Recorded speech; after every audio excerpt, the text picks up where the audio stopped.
Quando Jesus partiu o pão, quando Jesus tomou o cálice, Jesus revelou-nos uma nova e eterna aliança. Uma aliança no seu sangue. A aliança que Deus fez com Abraão se cumpre em Cristo. E Deus prometeu ser o seu Deus, o Deus de Abraão. Quando nós comemos, isto é, quando nós cremos e temos a palavra de Jesus como verdadeira, nós o tomamos para a nossa mente, o tomamos para a nossa vontade e para a nossa emoção, tomamos para o nosso espírito, tomamos o próprio Espírito de Deus em Cristo. Veja que isto não é ritual nem mecânico. É cumprimento de aliança. Nenhuma aliança é mecânica, mas é por meio de fé e amor. Você só pode fazer uma aliança em quem você confia ou com quem você confia. Portanto, o princípio da aliança com Deus, por meio de Jesus Cristo, é o Deus das Escrituras. É o Deus de Abraão, Isaque e Jacó. É o Deus que fala, que guia, que ensina e que corrige. Este Deus, por meio desta aliança, vem para o nosso espírito. Lembram de Moisés e a sarça ardente? A sarça é um arbusto e o fogo estava no arbusto e o arbusto não se queimava. Aquele arbusto também representa a igreja. Nós somos como árvores que recebemos o Espírito. Ele veio como língua de fogo. E ele, como Espírito, veio por causa da aliança. Só foi possível porque Jesus veio em carne e sangue para, por meio do seu sacrifício, destruir o diabo, isto é, a incredulidade, e pudéssemos crer e confiar em Deus.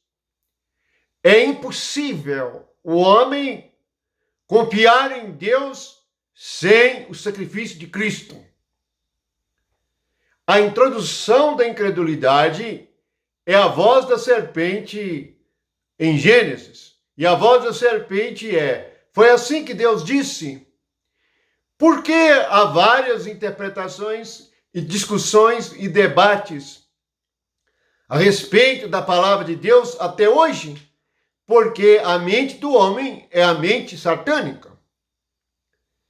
Se nós não formos partidos na cruz e participarmos da morte de Cristo, não compreenderemos porque não cremos conforme a vontade de Deus, numa confiança como a de Abraão, que sai de si mesmo, isto é, de sua terra e parentela, e vai para um lugar que Deus vai te mostrar, que vai o mostrar, isto é, algo que ele não vê e não sabe bem o que é. Quando nós cremos, nós não vemos e não sabemos bem o que é Cristo. Mas à medida que avançamos pela fé, começamos a participar da boa terra. E entramos na boa terra, pois a boa terra é o que ouve a palavra e a compreende, Mateus 13. Assim, temos a realidade da ceia do Senhor. Qual é a realidade da ceia do Senhor? É Cristo, o Espírito, como o nosso lugar de habitação. Porque os que estão em Cristo Jesus não têm mais nenhuma condenação para eles. Na realidade, a condenação é pela desconfiança de Deus. Se você desconfia de Deus, Deus não deve ser verdadeiro e nem honesto para você. Se você não confia ou não se importa com a palavra de Deus, é porque Deus não é importante para você e só você é importante. Veja que o discurso de Satanás, através do homem nos séculos, é: creia em si mesmo, faça você mesmo. Todos os que têm habilidade na carne são idolatrados. Na música, no esporte, na ciência. São habilidades herdadas da serpente. Estes são os, entre aspas, salvadores do mundo, com as suas habilidades naturais. É a mentira. O homem pecador está destinado ao pó, e só há um meio de salvação: comer a carne e beber o sangue, para ter a vida. Jesus explicou em João 6, você terá a vida se comer a carne e beber o sangue. Isto é, se você crer e receber a palavra, e por meio da palavra praticá-la, e viver por meio dela. Você não viverá mais por meio de si mesmo. Pelo contrário, negará a si mesmo e tomará a cruz. Portanto, lembre-se, muitos neste momento podem estar preocupados com a ceia. Há muitos que celebram a ceia, tomam um pedaço de pão e bebem uma porção de vinho. Isto é simbólico, mas você entrou na realidade do Espírito. Lembre-se, comer é um eufemismo ou uma figura. O corpo nosso é sustentado pela comida. Portanto, sua vida espiritual é sustentada pela palavra que você coloca no seu coração. Portanto, comer a carne e beber o sangue é ter a palavra de Deus no seu coração. Você deve estar ceando todo dia. Jesus ensinou-nos a pedir o pão nosso a cada dia, isto é, o pão espiritual todo dia. Lembra da figura do maná? Ele era dado todo dia. O maná não podia ser ajuntado de um dia para o outro, porque você deveria continuar dependendo do Espírito Santo, do Espírito de Deus. É assim até agora.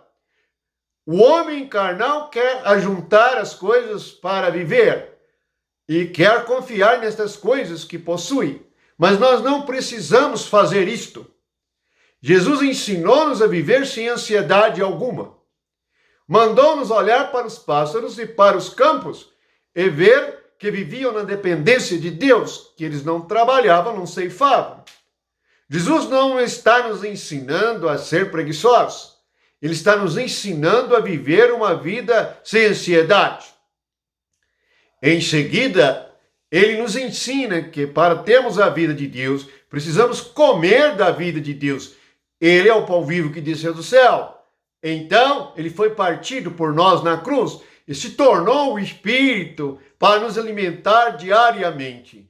Esta é uma vida de comunhão e de fé. Por isso ele disse à igreja: eis que estou à porta e bato. Não é para os pecadores que Jesus disse isso. Ele disse isso à igreja de Laodiceia. Laodiceia representa a igreja da última era antes da volta de Cristo. É um tempo em que as igrejas deixou Jesus do lado de fora. Eles fazem a ceia, mas é uma ceia simbólica sem realidade, porque o Espírito de Jesus está ainda batendo a porta.